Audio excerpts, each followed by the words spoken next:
Magandang umaga po sa inyong lahat. Magandang umaga din po.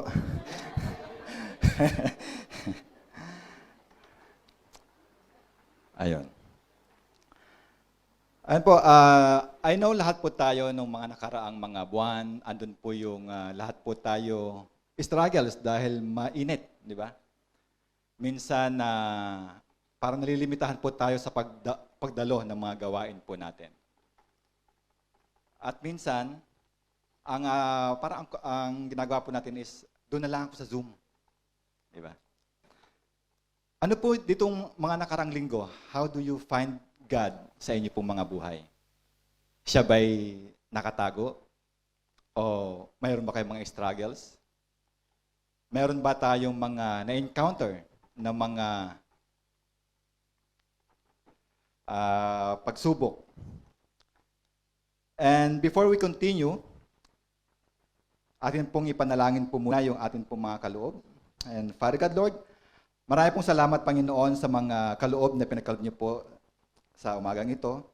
Patuloy niyo po itong pagpalain at magamit lamang, Panginoon, sa iyong mga gawain. Patnubayan niyo po ang bawat isa at ang mga tagahawak po nito ay bigyan niyo po ng wisdom kung saan po ito dapat magamit, Panginoon. Salamat po sa mga puso, Lord God, na mga nagbigay po nito. Patuloy niyo po silang i-bless continually, Panginoon. Marami pong salamat. In Jesus' name, Amen. Amen. Ayun po, magandang umaga po muli sa ating lahat at maging sa ating po mga nakatunghay doon po sa live stream. Ang ating pong mga buhay minsan parang puno po ng mga kwento. At doon po ako mag-umpisa. Magbibigay po muna ako ng isang maikling kwento. Ito po ay isang kwento tungkol po sa isang bayan na parang sabi nga nila, it is very dry. Di ba sa atin sa Pilipinas, especially sa mga cities, mga syudad, maging Baguio man o Manila, tuwing gabi, di ba, may mga ilaw pa. May mga makita tayong mga sasakyan na nagbibiyahe. But this place, ito po ay parang, sabi niya, dry. Walang nangyayari sa gabi. Kumbaga, everyday, sa umaga lang, pag may araw, doon lang may mga nangyayari o kaganapan doon po sa lugar po na yon. And one time, meron pong isang businessman na nag-isip, ano kayang magandang gawin? So, nag-propose po siya, gagawa ako ng isang bago, sabi niya, doon sa ating bayan. Magtatayo ako ng bar, sabi niya, para daw madaming mga tao. Kumbaga, kahit gabi, buhay pa din yung lugar. So, ang ginawa po niya, nagpatayo po siya ng building, namili siya ng mga supplies, tapos, nakaready na po lahat, mga ilaw, mga paninda. At nung time po na mag-open na po sila kinabukasan, nababahala po yung isang congregation. Dahil sabi nga nila, wala pa tayong naging problema ever since. At ngayon magkakaroon tayo ng ganito, sabi niya. So, in-encourage po nila ang bawat isa na manalangin. Pero po silang ginagawang prayer gathering. Parang ginagawa din po natin. At nung nananalangin po sila, kumbaga, andun yung pagpupursigin nila na i-utter sa ating Panginoon. Lord, wag mo pong hayaan na matuloy. Lord, wag mo pong hayaan na magkaroon po kami ng mga problema. And surely enough, after po ng kanilang prayer gathering, after po ng kanilang overnight prayer na ginagawa, nagkaroon po ng thunderstorm. Meron po mga kidlat na dumaan at tinamaan po yung bar. Nasunog po yung bar at wala pong natira. After that, yun pong may-ari ng bar, sinabi niya, I will sue them, sabi niya. So, inihabla po niya yung congregation. So, nag-isip nila, wala kaming ginagawang masama, sabi nung congregation.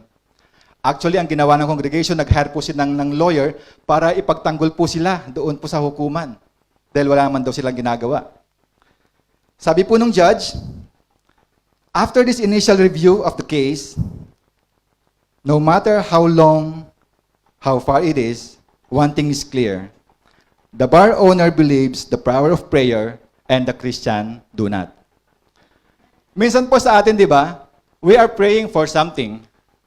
Tapos pag nangyari, ay, salamat Lord. Parang hindi po natin ina-expect yung mga mangyayari. Parang andun po minsan yung doubt po natin. But isipin po natin, When we pray, andun po yung expectation po natin sa mga gagawin ng ating Panginoon. But still, andun po yung expectation at pag nangyari po yun, andun pa rin po yung kagalakan po sa ating mga puso. And sometimes, parang nagtataka pa tayo, bakit sinagot ng Panginoon?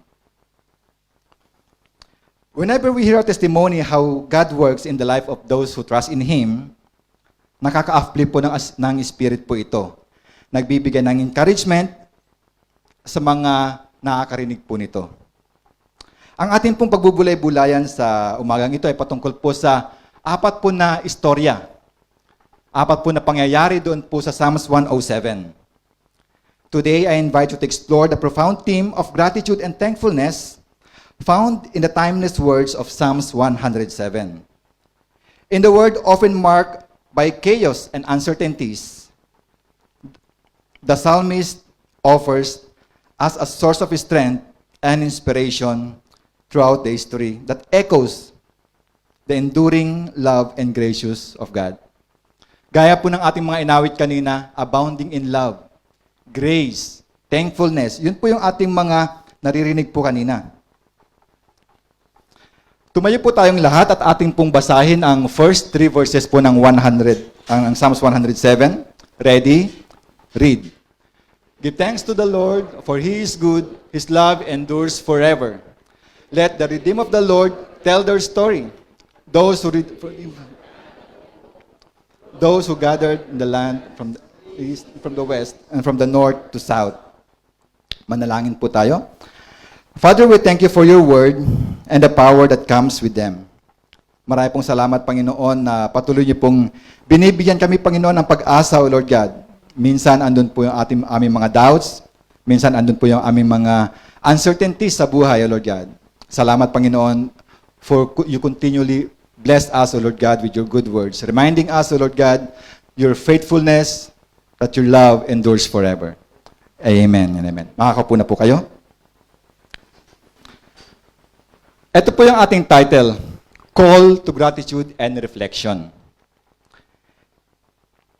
Tawag nga po doon, tawag sa pasalamat at pagninilay. Bakit nga ba tayo nagpapasalamat? Kapag tayo nakakatanggap ng kabutihan o mayroon po nagbibigay po sa atin ng mga bagay na hindi po natin na-expect, our natural response is to appreciate and to give thanks to the one who offer us kindness.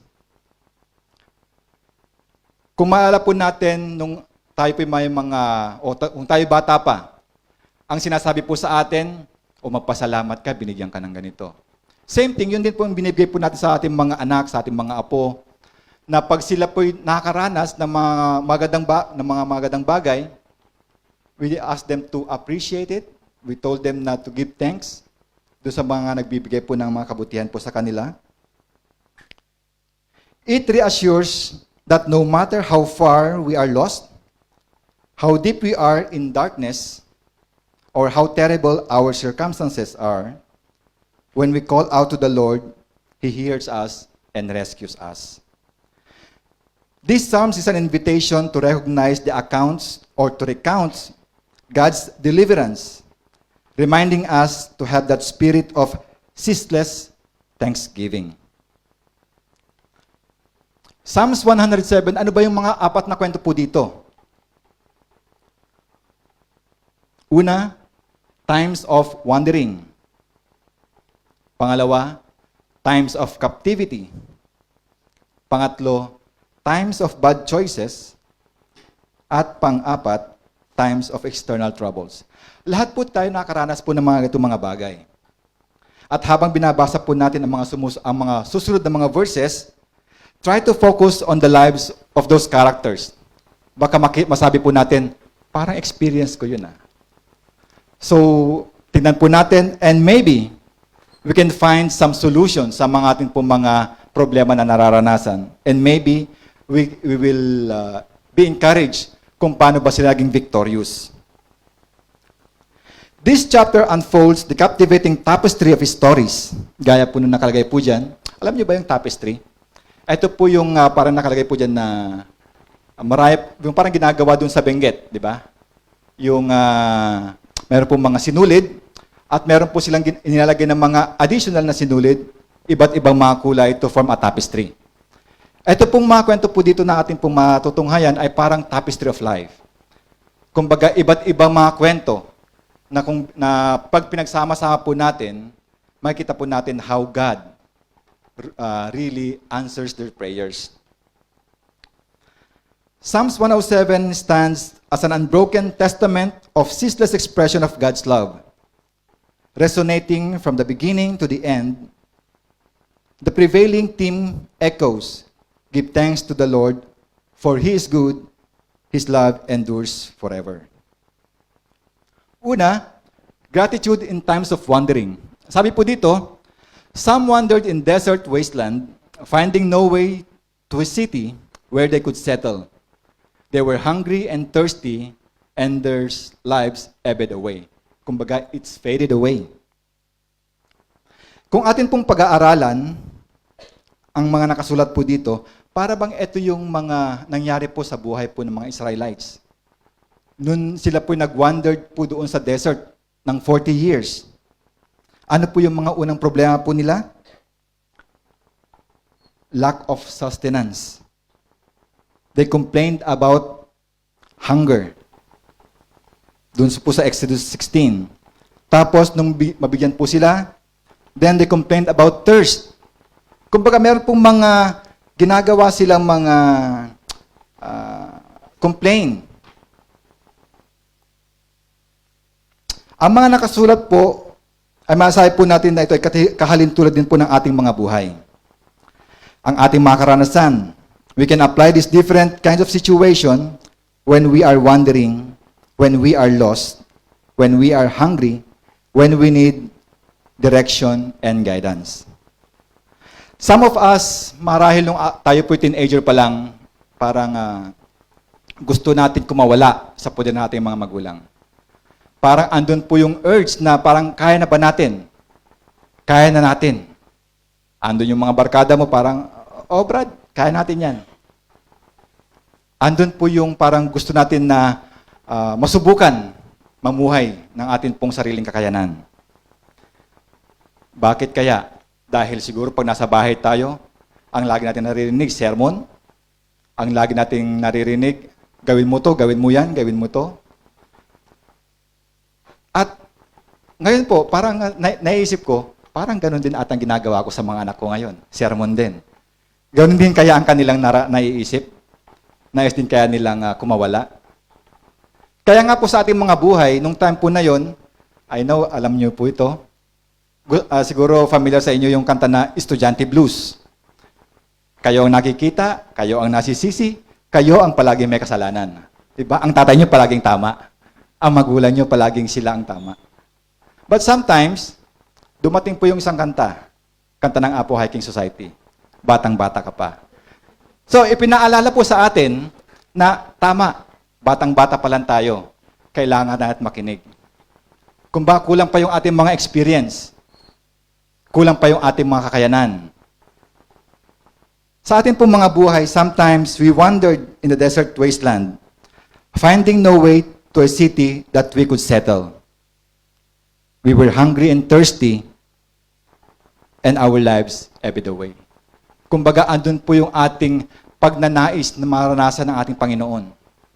Andun po yung kagutuman po natin sa salita ng Panginoon. Naghahanap po tayo ng milk, naghahanap po tayo ng solid food na ibibigay po sa atin ng Panginoon.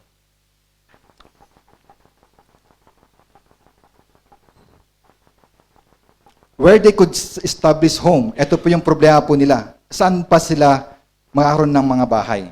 They were in the wasteland. Balikan po natin yung Exodus 16. They complained about hunger. Ano pong ginawa ng Panginoon? God provided manna.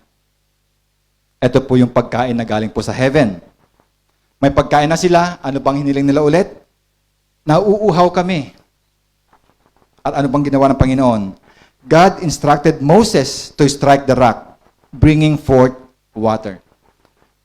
So, it means, habang sila po'y nagko-complain, ang ating pong Panginoon, nagbibigay po ng sustenance.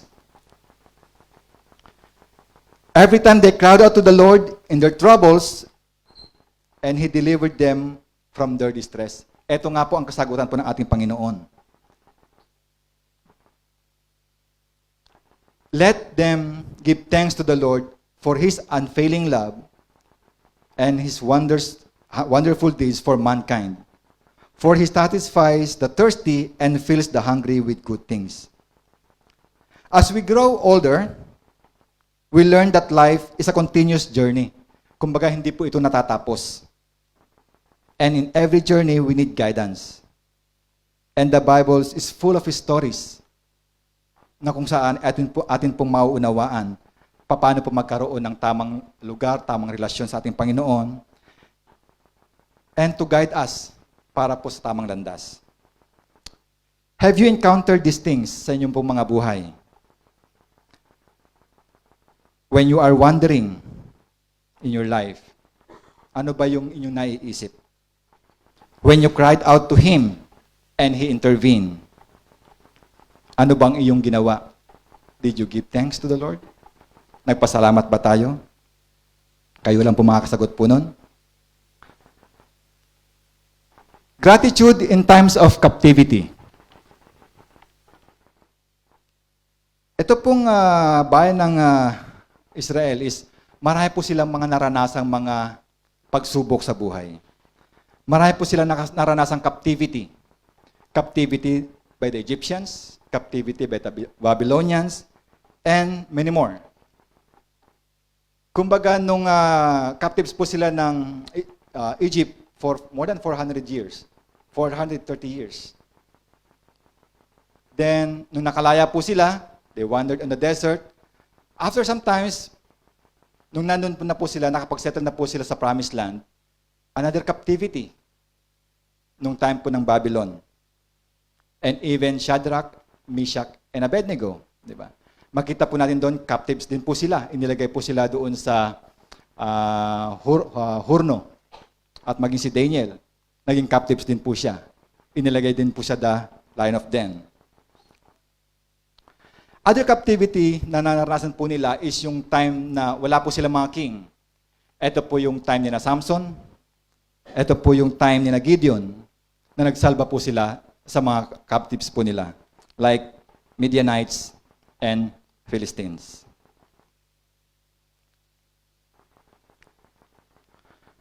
Again, they cried out to the Lord in their troubles, and He saved them from their distress.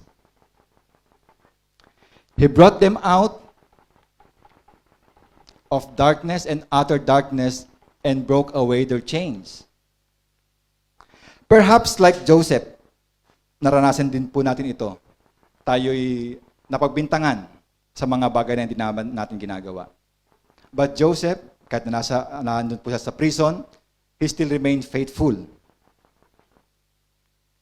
Possible nung sa mga Israelites, andun po na captives po sila 430 years. And then, dumating po si Moses upang sila po'y palayain sa tulong po ng ating Panginoon. Naging captives po sila doon sa Babylon at binigyan po sila ng release ng ating Panginoon. Even yung nabanggit ko kanina, si Shadrach, Meshach, and Abednego, and even Daniel, naging captives din po sila, but still, they experience yung kabutihan po ng ating Panginoon sa kanilang buhay. Sino nga ba yung hindi matatakot kung itatapon ka sa horno? Dito nga sa atin, di ba? Summer pa lang, takot na tayo lumabas. Yun pa kaya sa harapan ng mga horno? O kaya, siguro sa inyo, yung mga mahilig mag-bake. Di ba? Pag open nyo pa lang ng oven po ninyo, kumbaga ang dami nyo ng mga isinusot ng mga guantes para lang hindi kayo mainitan. Si Shadrach, Meshach, and Abednego, na-experience po nila, sila mismo ang itinapon po dun sa horno. And yet, God is so faithful, hindi po sila pinabayaan. Hindi po sila, even yung kanila pong buhok, sabi nga po doon, hindi man lang nasunog. Andun po yung guidance ng ating Panginoon. And in their distress, dun po sa loob ng horno, meron pong lumabas na sabi nga ni Nebuchadnezzar, it's like an angel. And we recognize it is the Lord. And even Daniel, di ba? Napakabuti niya dun sa sa Persia. Kumbaga, nagbigay po siya ng mga magandang mga advices, and yet, yung mga kasamahan po niya na namumuno po doon, parang nagseselos. Parang si Daniel lang yung binibigyan ng pabor. Ano pong ginawa nila? Gumawa sila ng mga kwento na hari, sabi nila. Ipagbawal mo yung ganito, ipagbawal mo yung ganyan. At kung sino man ang hindi tumupad, ilalagay natin sa lions den. Kumbaga, sino nga ba naman yung hari na kung siya yung i-worship, parang naisip niya, parang maganda nga yun. Pero hindi nila alam, gumagawa na pala ang kaaway ng dahilan para masira po si Daniel. And true enough, after some time, si Daniel ay patuloy pong nagbubuhat sa may bintana, nakaharap po siya sa Jerusalem, at patuloy pong nalangin. At nakita po ito ng kanyang mga kasamahan na namumuno po doon at isinumbong nila, Hari, si Daniel hindi po sumusunod. Ano pong ginawa? Itinapon po si Daniel doon sa lions den. At ang ating Panginoon, andun po muli ang kanya pong covering. Hindi po niya hinayaan na si Daniel ay malapa po ng lion. Sa ibang mga drawings na nakita po natin, di ba? Si Daniel nakahiga doon sa tiyan ng lion. So, kung titignan po natin, andun po yung protection ng ating Panginoon. Even in times of captivities. Ano man po yung ating mga nararanasan, andun po ang kagalakan po natin because we know ang ating Panginoon ay faithful and He is faithful to deliver us sa mga naranasan natin mga pagsubok. So let them give thanks to the Lord for His unfailing love and His wonderful deeds for mankind. For He breaks down the gates of bronze and cuts the bar of iron. In short, our God is a chain breaker, freeing us from the chain of hurts, addiction, and poor choices. Gratitude in times of bad choices. Lahat po tayo nagkakamali. Maybe we can identify ourselves in this story. Hindi po tayo perfect. Minsan may meron tayong mga nagagawa mga choices at sinasabi natin, let it be my teacher. Kumbaga, ang sinasabi natin, mas magandang ma-experience po natin yung mga pagkakamali. Para minsan, kung yun po yung ating iisipin, bakit ba nagbigay ng Bible sa atin? Di ba? Kung ang ating iisipin ay mas magandang ma-experience yung pagkakamali. Some became full through the rebellions and ways and suffered affliction because of their iniquities. They looted all foods and drew near the gates of death. Who can say that this happens because of bad choices and decisions? I believe, if not all of us, maybe some of us can say na, eto po, nangyari rin po sa atin ito. We all made wrong choices in our life because we are not perfect. But it doesn't mean that we are all stuck in there. Hindi po kailangan na tanggapin po natin na doon na lang po tayo. Na pag nagkamali tayo, ay tatanggapin na lang po natin na yun ang binigay ng Diyos sa atin. Hindi po yun. Yes, we have some trials, we have some troubles. Kumbaga, ipinapakita po dito sa mga istorya na to, that if they encountered trials, if they encountered troubles, they pray to God, and God delivered them. Throughout our journey, we faced the consequences of decisions that didn't unfold as planned. The sufferings we endure isn't solely imposed by external circumstances.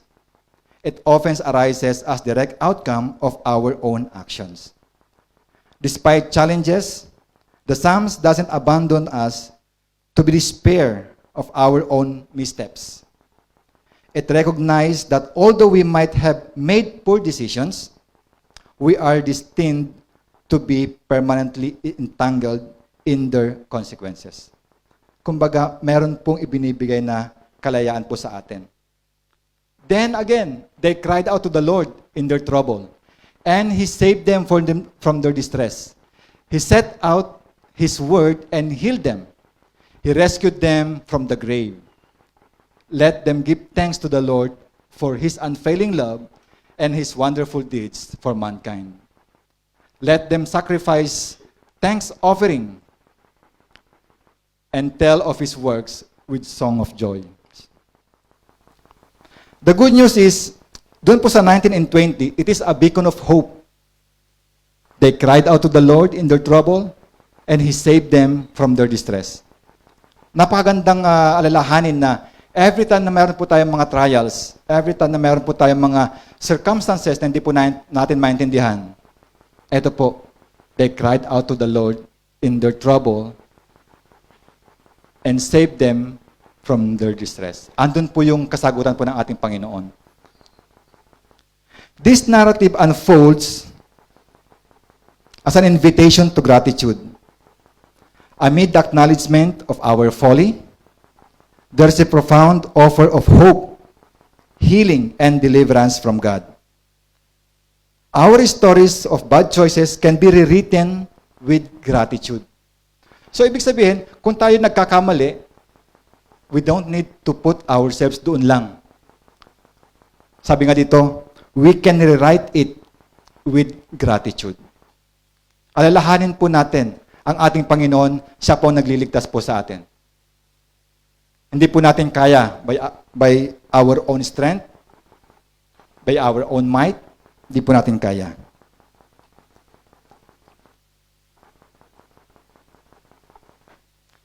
Gratitude in times of external troubles. Some went out to the sea in ships. They were merchants on the mighty waters. They saw the works of the Lord, His wonderful deeds in the deep. For He spoke and He stirred up the tempest and lifted high waves. They mounted up to the heavens and went down to the depth. In their peril, their courage melted away. Ito na naman po yung pagsubok. Now we see the fourth group. Andun po yung kanilang nararanasan na naman. Some of us, sa ating mga buhay, palagi po tayong nagtatago sa ating po mga comfort zone. Palagi po tayong, ay, dito na lang ako. Ito lang yung kaya ko. The time na pumunta po tayo, sabi nga nila, some went out to the sea in the ship. Parang i-explore natin yung kabutihan ng Panginoon. Ipahayag yung kanyang mga salita. Bakit doon pa tayo nagkakaroon ng mga trials? Bakit doon pa tayo nagkakaroon ng mga pagsubok na minsan hindi natin maintindihan? When we try to follow God's command, bakit nga ba nangyayari ito? When we try to follow His steps, bakit tayo parang pinaparusahan? Parang ang hirap, ba't parang baliktad? Kung kailan ako sumusunod, doon ako naghihirap. Mga kapatid, minsan sa isip lang po natin nangyayari yung mga ganung mga bagay. Sometimes, ang ating mga naisip is yung ating pong mga present situation.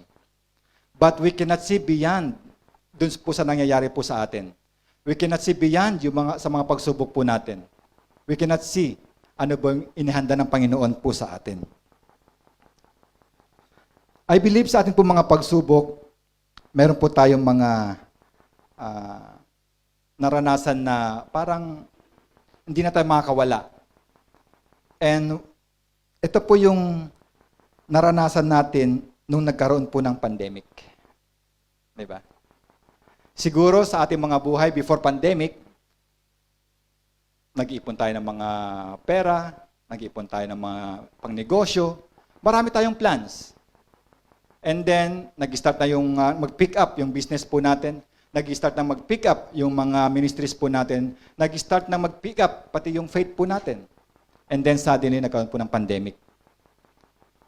Nahirapan po tayo lahat. Nag-close po lahat. Marahil yung mga negosyo, yung mga inyong naumpisahan, nag-close, bumagsak. Ano po ang yung masasabi sa Panginoon? Lord, bakit? Lord, why? Kung atin pong iisipin, hindi lang po tayo nakaranas po nun. Buong mundo po nakaranas po nun.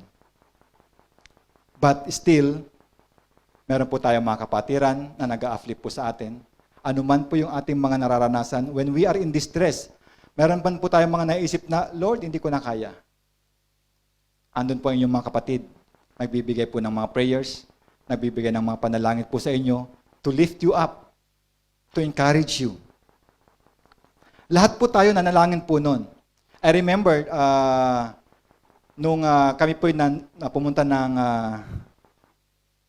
dito lumabas po kami sa Abundance Group. I think that yun po sa may Kabad. At nakahanda po lahat ng aming po mga activity. Kumbaga, ito yung gagawin natin, ito yung gagawin natin, ito yung gagawin natin. Kumbaga, nakaplano lahat. Pagdating po namin ng Kabad, I think this is February or end of February. Pagdating po namin ng Kabad, nag-start na po kaming mag-unpack, nag-start na kaming i-prepare lahat. After some time, meron po kami na-receive ng mga messages. Bawal na daw mag-ingay. Bawal na daw magkaroon ng mga party. Matagal mo yun, ihinanda mo na lahat. Tapos, bawal na daw. So, anong gagawin namin? Sumunod kami. But, hindi po nawala yung fun. Hindi po nawala yung enjoyment. We can enjoy kahit andun po tayo sa trials po natin.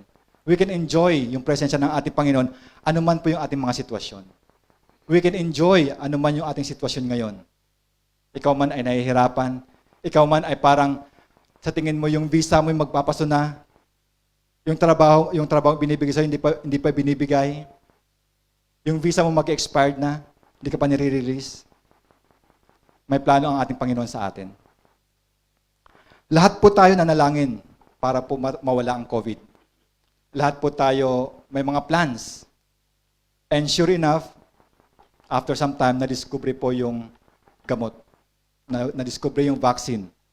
Lahat po tayo nagkaroon po ng kapahingahan. Nakawala po tayo doon sa torment ng kaaway na hindi na kayo makaligtas. Sabi nga nung isang technicians doon, Salrasi, Brad, dito na ata ako mamamatay, sabi niya. Kumbaga yung takot niya. Nagtatrabaho siya, pero yung sa isip niya, parang, Brad, parang hindi ko na kaya, sabi niya. But, of course, marami po sa atin, nagkaroon po ng mga ganong kaisipan. Sa mga nakikita po natin during that time, yung mga naapektuhan, one by one, they fall down. One by one, andun po nakikita po natin na kung paano ang nangyayari kumbaga, sa buong mundo during that time. Pero nung nagbigay po ng solusyon ang ating Panginoon, then, andun po yung kasagutan sa ating po mga panalangin. Lahat po tayo nagpasalamat. Lahat po tayo natuwa. Lahat po tayo nakabalik sa ating po mga gawain. But even those times na tayo po andun po sa lugar po na yon, God is still using ang iba't ibang mga bagay. Na-open ang Zoom, nagkaroon ng mga iba't ibang mga gawain. Even hindi po tayo nagkikita-kita, di ba? Na-enjoy pa rin natin ang ating mga gawain. Ito po yung ginawa po natin. We cried out to the Lord. Day and night. Ang ating po mga prayer meeting, punong-puno po ng statistics.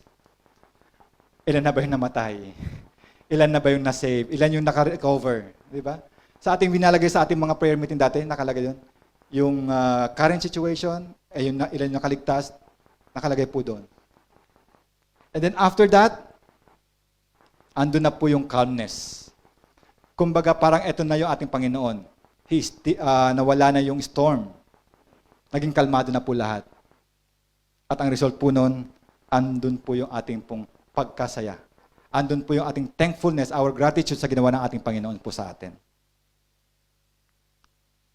So, Psalm 107, ito po yung ating mga kwento na nakita.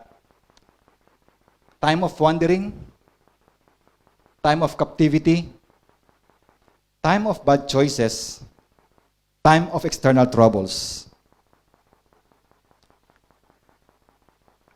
At meron pa pong isa, the transformative power of gratitude. Ito medyo maliit na po. Ako na po magbabasa. He turned the rivers into a desert, flowing spring into thirsty ground, and fruitful land into a salt waste because of the wickedness of those who live there. Ano yung may isip niyo po dito?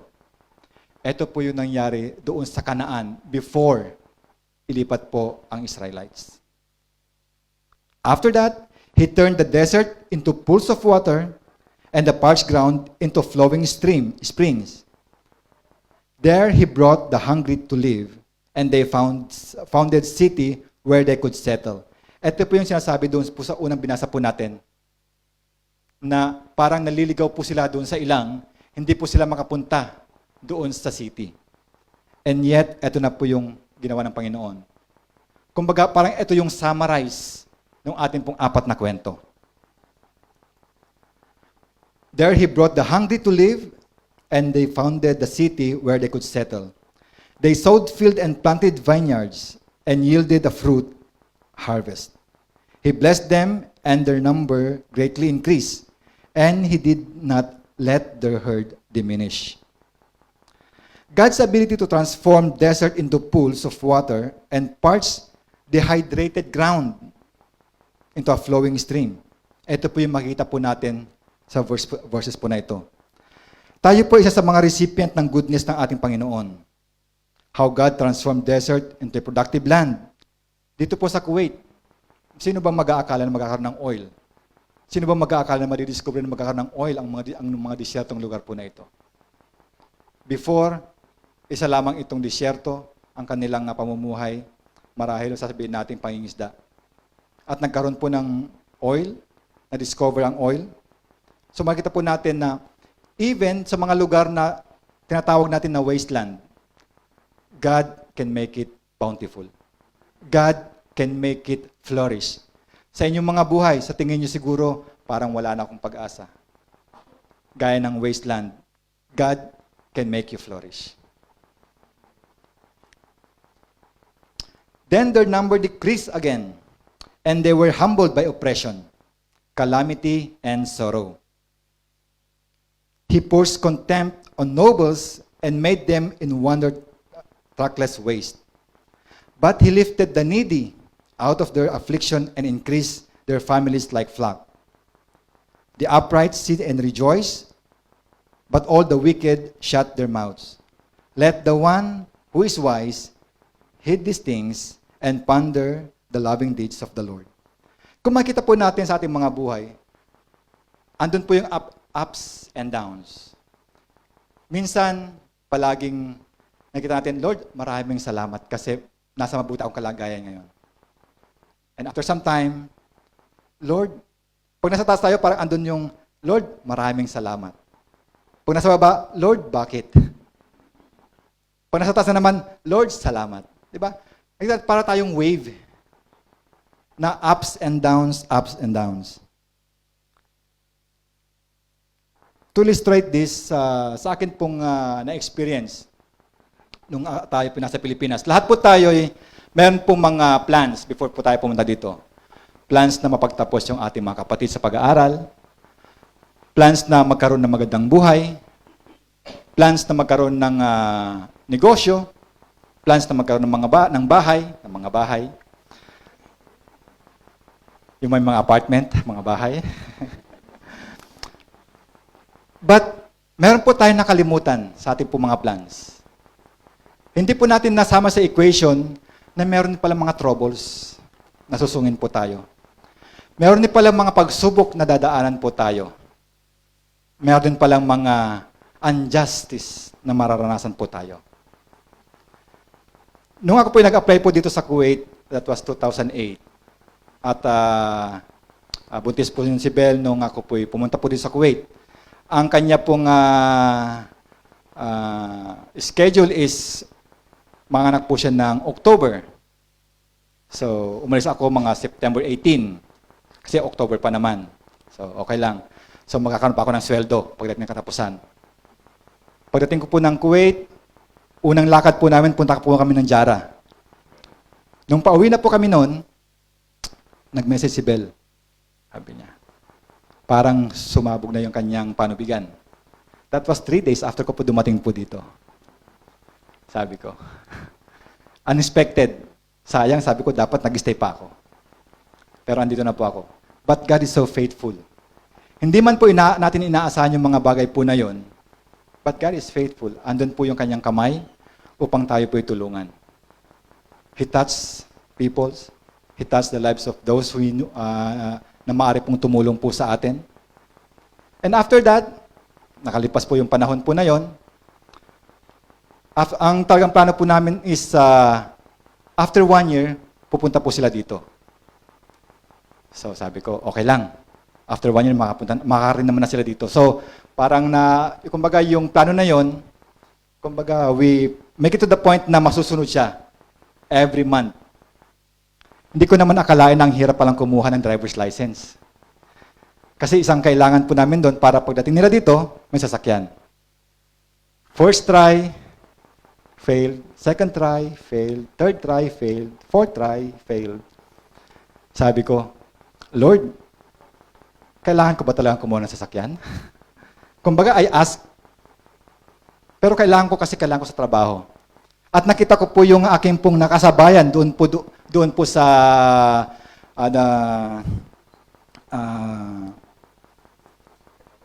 area, doon sa Murur.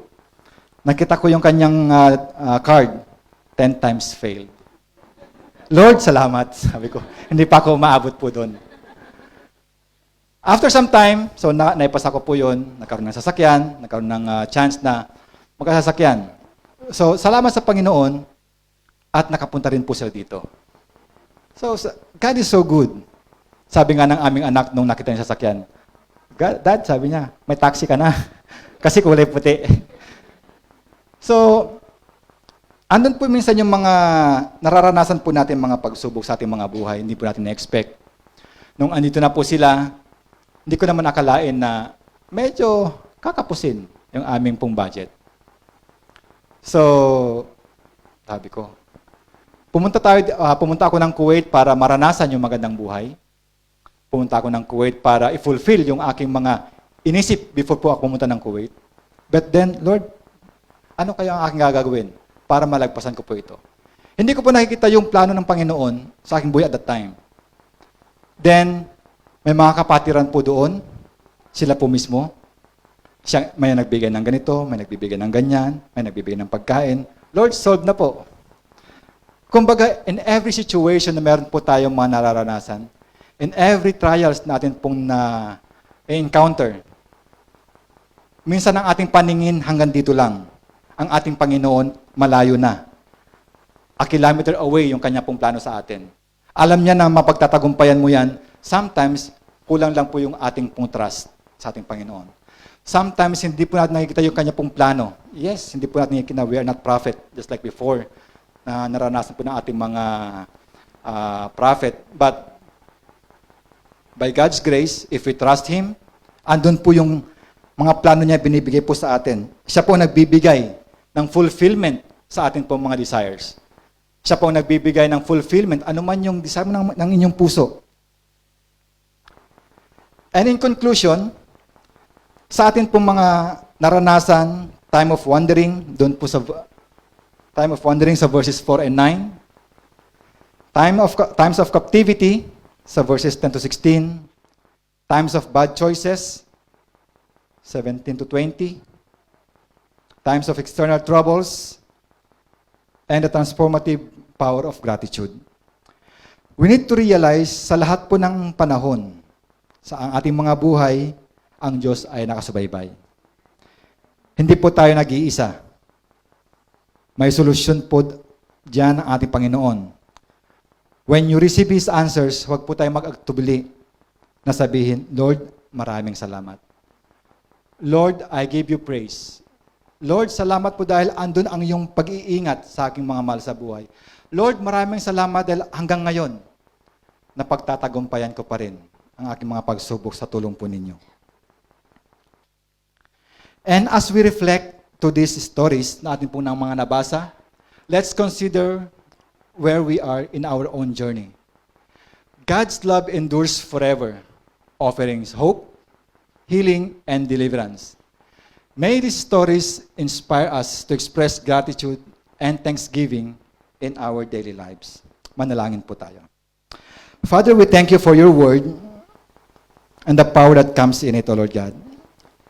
Help us, O Lord God, to build a grateful heart, Panginoon. To appreciate, Panginoon, ang iyong mga ginagawa po sa aming mga buhay. Panginoon, salamat, Panginoon, dahil kayo po ang fulfillment, Panginoon, ng aming mga panalangin. It's not the things around this world, O Lord God. Hindi po yung mga wisdom na amin pong na-encounter sa aming pong mga paligid.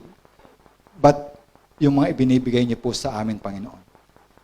Yung mga spiritual na bagay, Panginoon. At marami pong salamat, Panginoon, because those fulfillment, Panginoon, hindi man po namin nakikita sa ngayon, Panginoon. We trust you, Lord God, that you are faithful to the end, Panginoon, sa yung mga hinirang. Marami pong salamat, Ama, sa pangalan ni Jesus. Amen.